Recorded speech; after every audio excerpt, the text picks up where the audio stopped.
Pozdravljeni. Novica, da ekipa Alfa Tauri bo v prihodnje uporabljala vetrovnik Red Bulla, se lahko marsikomu izmed vas zdi malce sekundarna.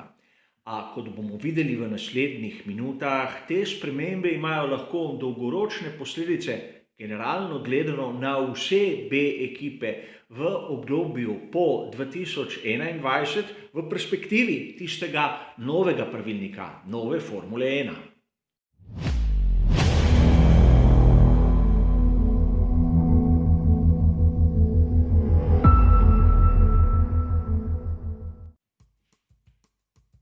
Kot boste videli v nadaljevanju, je tema preveč globoka, je potrebno preveč razlag, da bi jih lahko obdelal v tistih 3 do 4 minutah, ker je povprečni čas, ki ga porabim v tistem tedenskem komentarju novic. A da ne bomo predolgi, začnimo kar z tistimi tehničnimi specifikacijami te spremembe. Namreč vetrovnik, ki so ga do sedaj uporabljali pri ekipi Alfa Tauri, jim je dovoljeval uporabo makete tam do 50% tistih pravih dimenzij. Torej, maketa je bila v razmerju 1:2. Vetrovnik v Bedfordu jim dovoli to razmerje praktično povečati. Maketa je lahko 60% tistega pravega bolida, kar pomeni, da so rezultati iz vetrovnika bistveno bolj natančni iz 2 pogledov. Prvič, maketa je lahko bolj točno narejena, večji približek tistega, kar bomo potem videli na progi, in drugič, tudi molekule zraka gredo ob večji model, torej se obnašajo bliže tistemu, kar je realnost. In seveda, če si marsikdo lahko misli, kaj pa je tistih 10% v Formuli 1, je to mnogo. A sedaj ta združitev vetrovnika nehote povleče v zgodbo drugo ekipo in govorimo seveda o ekipi Racing Point. Namreč vsi se še dobro spomnimo, da na začetku sezone 2020 smo neprestano govorili o tem, kako je RP20 izjemno podoben Mercedesu dvojni V10. In malo kdo je omenil, da sezono predtem, torej 2019, so pri ekipi Racing Point se odločili, da bojo rabili tisti vetrovnik Mercedesa. Zapustili so vetrovnik Toyote v Nemčiji. In na začetku je izgledalo to nek logičen korak, kajti vetrovnik Mercedesa jim je bil bližji in porabili so dosti manj časa, da so tiste podatke, ki so jih dobili v vetrovniku, nekako prenesli v matično tovarno. In seveda bile so še sinergije, kajti dobro je bilo znano dejstvo, da so rabili pogonske sklope Mercedes in menjalnike že tedaj. A da ne bo kakih nesporazumov, tudi ekipa Haas preko Dalare uporablja vetrovnik Ferrarija. In o tem, kako se rabi vetrovnik, sem že naredil nekaj prispevkov, bližnjice kot ponavadi v opisu, kjer je točno razloženo, kakšne so omejitve pri uporabi in kako naj ne bi prehajale informacije. A seveda, dokler nimamo dokazov, o tem ne moremo govoriti.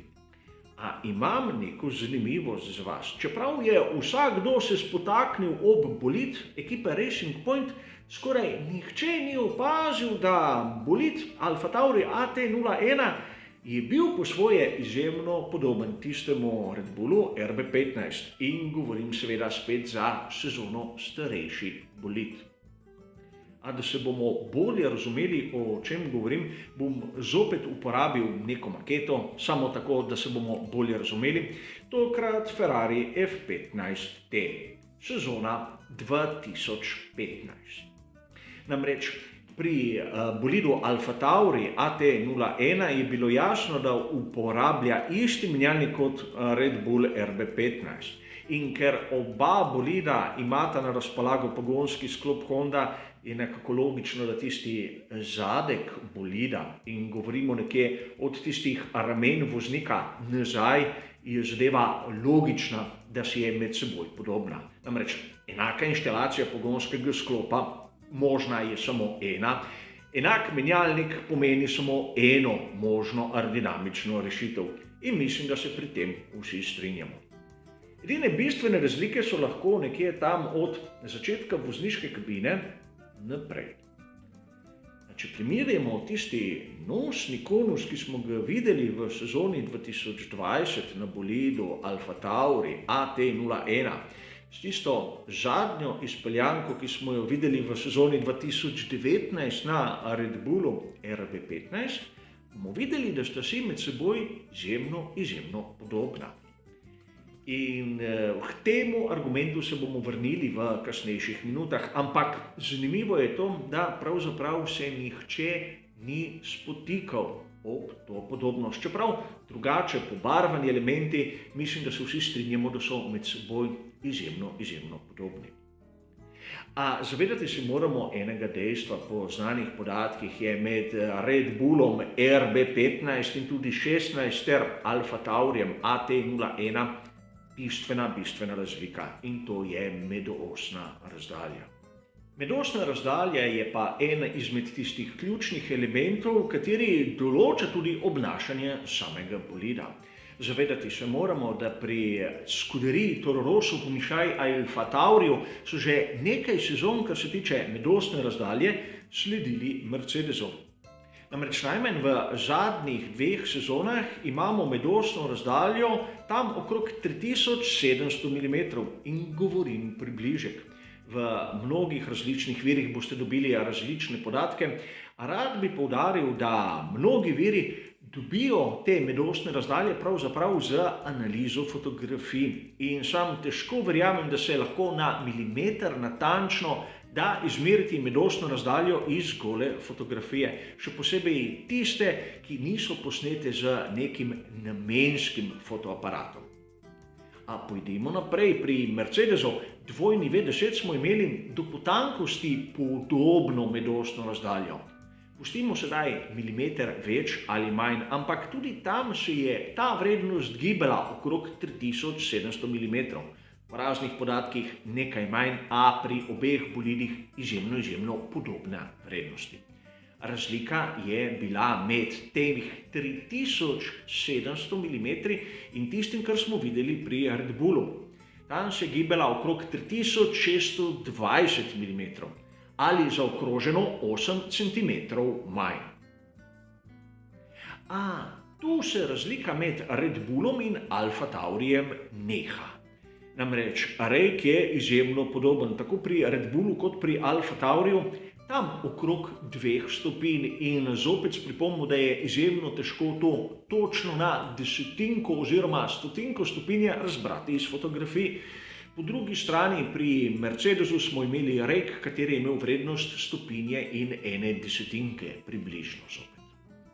Torej, pri Red Bullu so lahko namensko šli neko pot, da so preizkusili obe varianti, dolgo in kratko medosno razdaljo.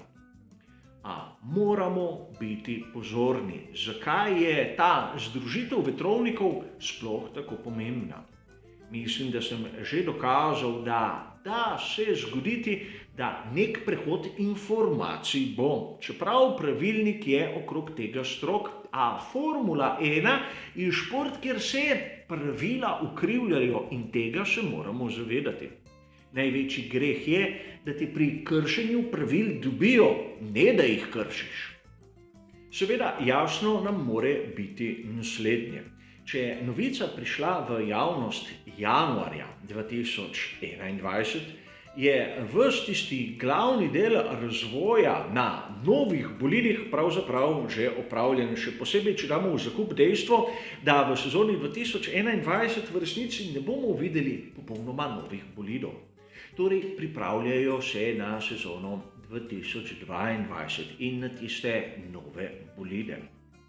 In sedaj neko zanimivo dejstvo. Namreč po eni strani bi lahko rekli, da pri Red Bullu s to potezo prihranijo kar nekaj denarja. Namreč Alfa Tauriju ne bo potrebno delati novega vetrovnika, v katerem bi lahko imeli maketo v razmerju 60% od tiste realne dimenzije.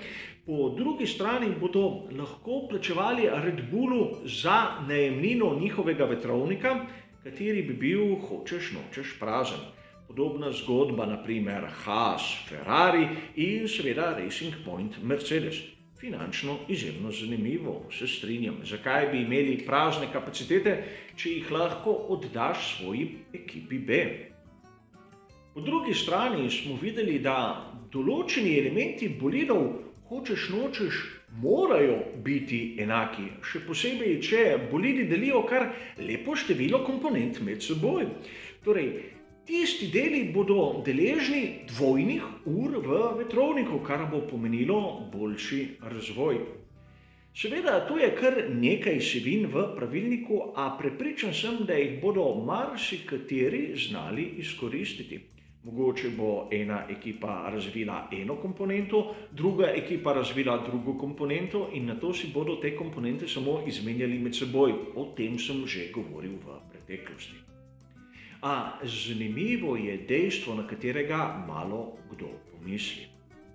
Namreč, slišali smo kar nekaj pritoževanj o tem, da v sezoni 2020 smo videli posnetke nekih bolidov iz prejšnje sezone in seveda pokazal sem vam na tiste 3 najbolj očitne primere. Ampak sedaj se moramo zavedati naslednjega. Nekateri bolidi bodo imeli v sezoni 2021 določene tehnične rešitve, katere bodo stare najmanj 2 sezoni. In govorim že o prej citiranem primeru nosnega konusa pri ekipi Alfa Tauri. Zavedati se moramo dejstva, da pri Red Bullu so šli čisto drugo pot in s tem, ko smo videli na bolidu Alfa Taurija element iz prejšnje sezone, kaj lahko pričakujemo v sedanji. Bodo porabili pri ekipi Alfa Tauri razvojne žetone, da bodo nekako spremenili tisti koncept. Namreč sam sem prepričan, da so pri Red Bullu končali z razvojem. Prišli so do neke točke, ko se ne splača več razvijati tistega koncepta. Bomo videli na novem bolidu ekipe Alfa Tauri nekaj, kar smo videli na Red Bullu RB15? Ne vem, nisem prepričan, a to, da bodo delili določene kapacitete, lahko tudi po svojem kaže v neko tako smer. In seveda, FIA je zaprla tisto zanko okrog Mercedesa dvojni V10 in Racing Pointa RP20. Da vam malo osvežim spomin, edino kršitev, katero so jim lahko dokazali, je bila tista uporaba zavornih košar. In še ti napaki bi se lahko izognili, če bi tiste Mercedesove hladilne košare uporabili na eni dirki oziroma vsaj enem prostem treningu. Vsaj taka je moja interpretacija tistega, kar je bilo dostopno javnosti. Sedaj se lahko vprašamo, kaj pomeni ta združitev kapacitet v sferi Red Bulla. Trend, ki smo ga videli tudi že pri drugih ekipah in če smo pravzaprav iskreni, pri Red Bullu tudi malce zamujajo. Po drugi strani bomo videli, po mojem osebnem mnenju, sinergije, predvsem v tem novem obdobju 2022 in naprej. In seveda FIA bo morala postoriti še marsikaj, da bo nekako ločila ekipe A od ekip B, še posebej, če imajo enega in istega lastnika. Hvala za vašo pozornost ter nasvidenje.